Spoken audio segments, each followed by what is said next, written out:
Shefflin and they need it. It's in the. Tim Crowley, Tim's been chased for Anderson.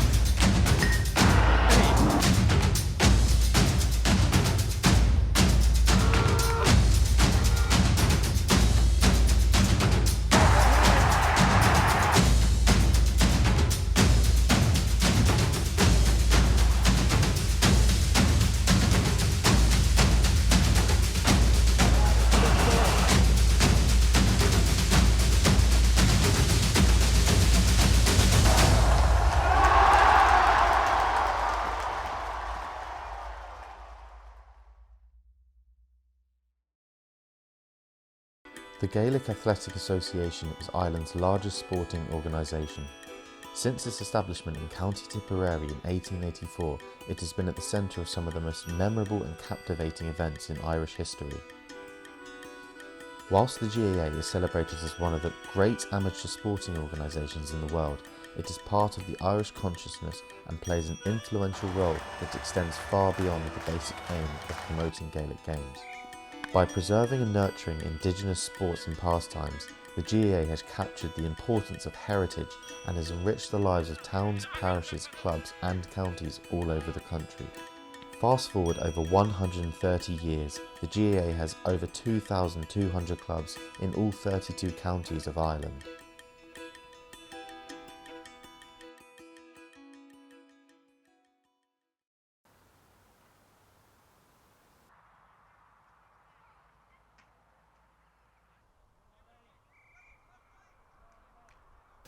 My name is Tom O'Donoghue. I'm a hurl maker from Kilkenny City, Ireland.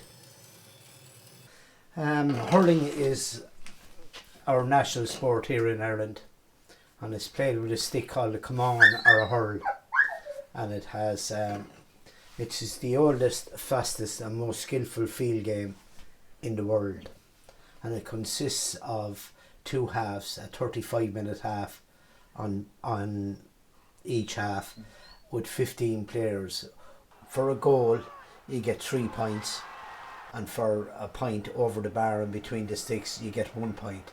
An average score in a hurling match now is 2 goals and 22 points, would say, to maybe 1 goal and 30 points or 1 goal 25 points. The field is just bare a little over 2 lengths of a soccer pitch and a length and a half of a rugby pitch, and is half as wide again as a football pitch or a soccer pitch.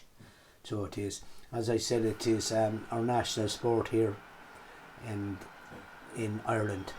So it is, and it's the oldest, fastest and most skillful game in the world. Hurling is parish orientated.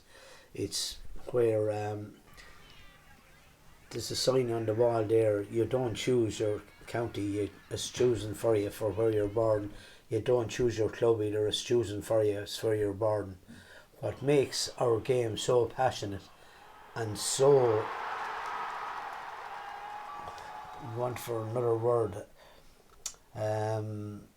realistic is that we have no transfer system in the GAA. So if you're from Kilkenny, you play with Kilkenny. If you're from Dixborough, like I am here in our club here, you play with Dixborough.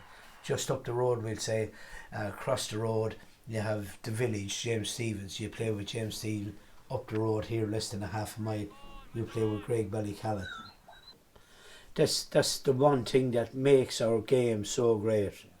That is non-professional, even though it's at a very, very high professional training. We're professional in every way, except for players don't get paid. But the difference is, if I'm a school teacher, you're a school teacher, and you go for a job here in Kilkenny, and a hurler or a footballer goes, he's nearly guaranteed to get the job before you, because he can coach the kids in the school and everything. So you know that you have your little perks that way and this way, but they don't get paid for playing, and that's what makes our game amazing. It will always stay amateur. It's down to tradition is everything, as you know. So well, here in Ireland anyway, tradition is everything, and but no, sport is Gaelic games is a long way. I don't think we could sustain it anyway like it would kill our game if it went professional. So it would. Yeah.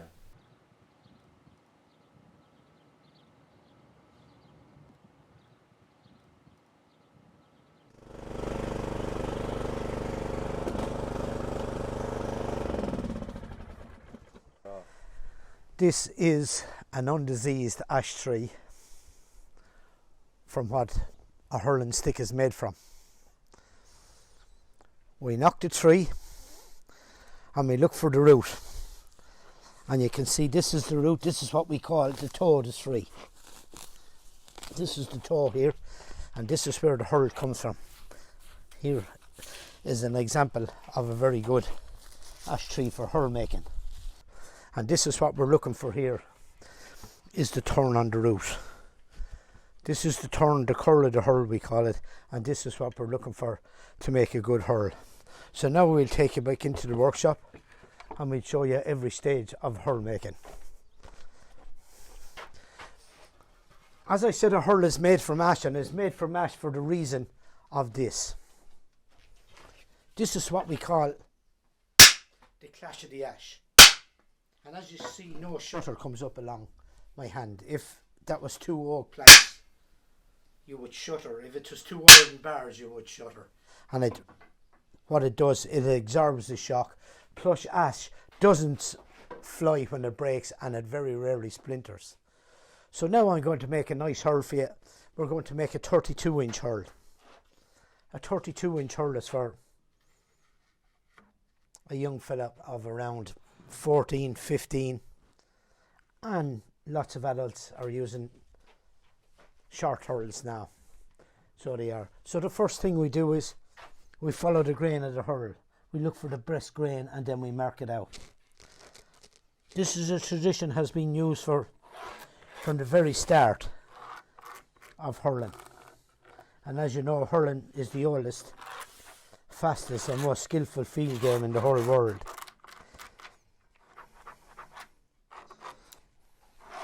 So that's the first stage of the hurl. As you can see, I followed a nice grain down into it and the turn of it. So the next stage of the hurl is the bandsawn of it.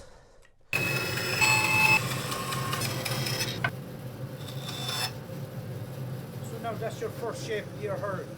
And you will see when I start sliding the hurl, it coming into shape, and you'll see the lovely grain coming back into the hurl then from there.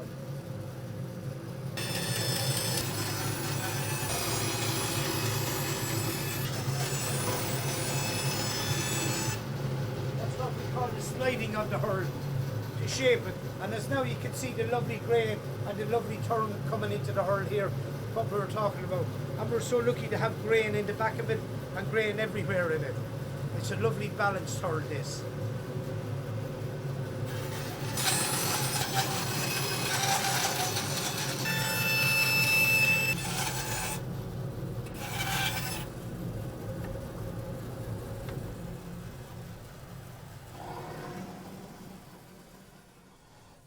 So now here you have the rough hurl.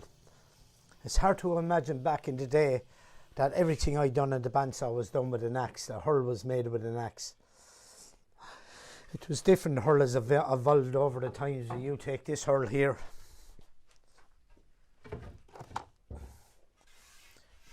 which is from the early 1920s.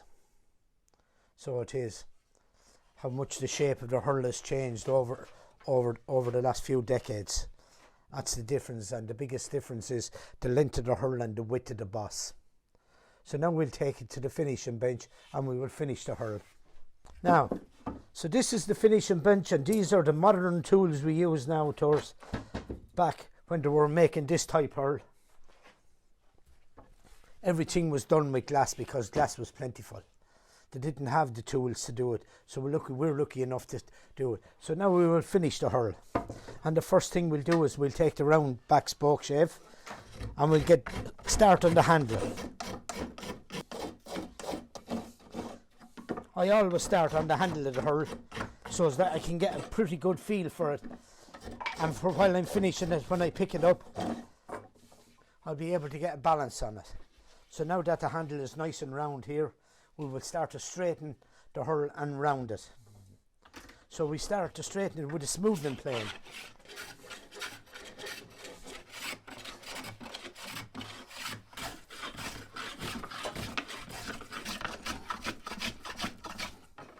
So now that I have all the heavy work done, I will start finishing it completely with the spoke shaves. The spoke shaves, they do all the nitty gritty, all the nice balancing of the hurl. So the big flat spoke shave finishes off the rounding and the flattening of the hurl. And you can really see the grain coming into the hurl now at this stage when you have it down to near finish. So now the next thing is to get the balance into it, and this is where the small spoke shave comes in to balance the hurl.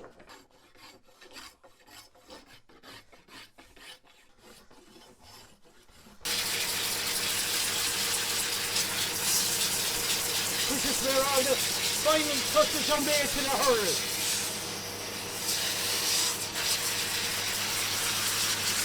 And we do the handle first so that we can balance the rest of it.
So now here we have the finished product, and the final part of the hurl making is the stamp, is the maker's name, most important of all.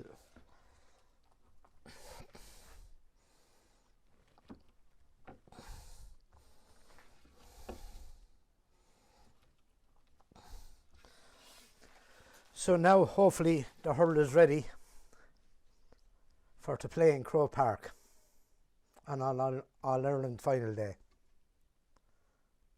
In All-Ireland hurling final 1974. Limerick, the reigning All-Ireland champions against Kilkenny. They're victims in 73, but Kilkenny were the All-Ireland champions in their own rights for 1972. Téimi Sheeranish, I gudachta Vihili Hair Marshachtere.